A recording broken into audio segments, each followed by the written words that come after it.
Nie wiem, jak ten film zacząć i właściwie powiem wam, że to będzie garść informacji, bez mojego komentarza. Będę się w każdym razie starała niczego nie komentować. Jakbym miała dać tytuł temu filmowi, to będzie on smutny i przykry. Dzieci śmieci.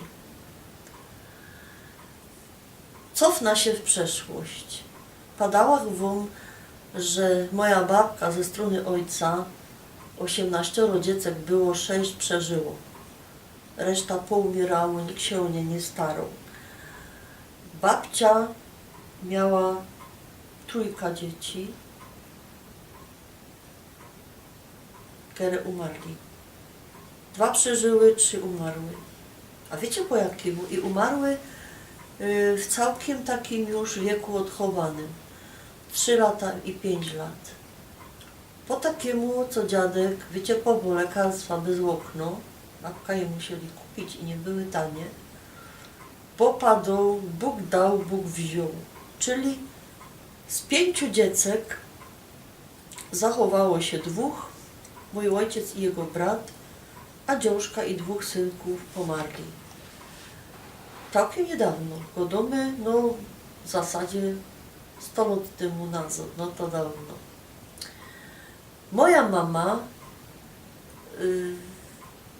ona mi kiedyś padała takie coś. Moja mama urodzono w 1929 roku, grudzień, czyli już w 1930 można by padać.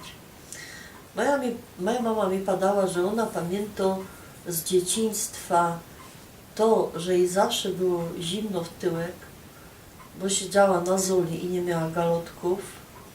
A czemu nie miała galotków? No wiecie, dziecko szczy i sro. Dzisiaj są pampersy rozmaite. W tamtych czasach było szkoda na pielucha. Jak się dziecko posrało albo co, to się je pod koniec dnia po prostu jakoś łopłukało w lichty.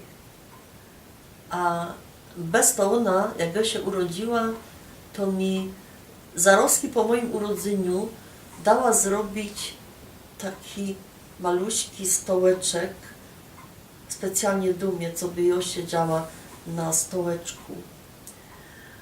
A jakże się pytała, kaj spali dziecka, to mama mi padała w nogach. I od tego nie mogła pojąć, co to znaczy w nogach. No, ojca spali we łóżku, a w nogach spały dzieci. Jak ich było więcej, to te starsze spały na zoli. I godem już o latach 30., 40. i 50. Mama kiedyś padała taką gorzko definicja, że dzieci to był przykry dodatek do małżeństwa. Tak ona postrzegała swoje dzieciństwo. A patrza na zdjęcia, były tam one, mama i jej siostra pięknie ubleczone, wyczesane, zaplecione, miały budki. Buty dzieci miały nie wszystkie. Mój tata chodził boso do 1 listopada. I teraz powiem o tacie. Tata 1920 rocznik, kiedy mu było 10 roków, czyli taki syneczek, jak moje wnuki, to chodził po bieda zupki, bo dziadek walczył o Polskę, nie? Zawsze bezrobotny, babce było nie halo, iść po zupa do bezrobotnych i syneczek 10 lat dostawał wielki garniec i szedł na drugi koniec Chorzowa Batorego do miejsca, kaj wydawali bezrobotnym zupa. Jo kiedyś ta trasa przeszła i przemierzyła. I Kasia, my ją zrobimy piechty. Jak będzie ciepli, będziemy robić film o hajdukach, my ją przejdziemy piechty. 48 minut w jedna struna. Szło boso, garniec już są był ciężki, nie?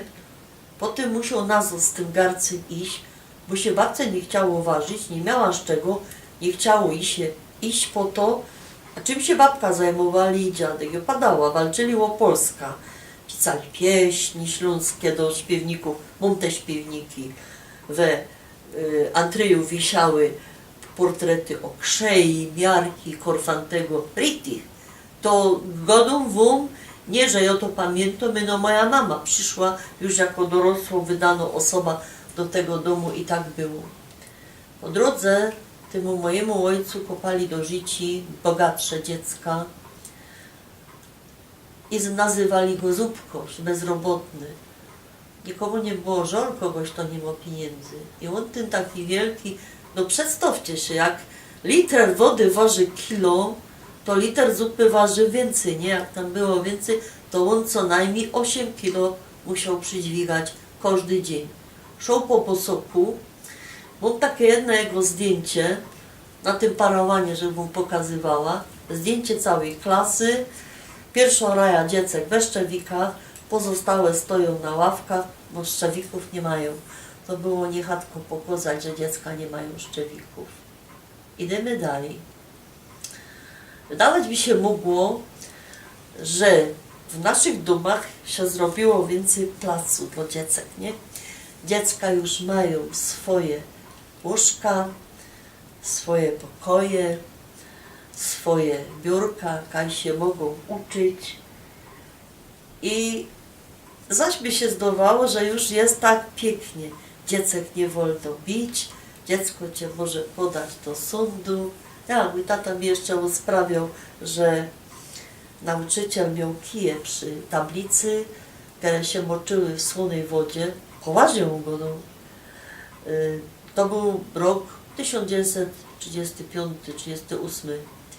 A nauczyciel prął go za to, że nie miał podręcznika. Nie miał, że zapomniał. Nie miał, bo nie mieli pieniędzy.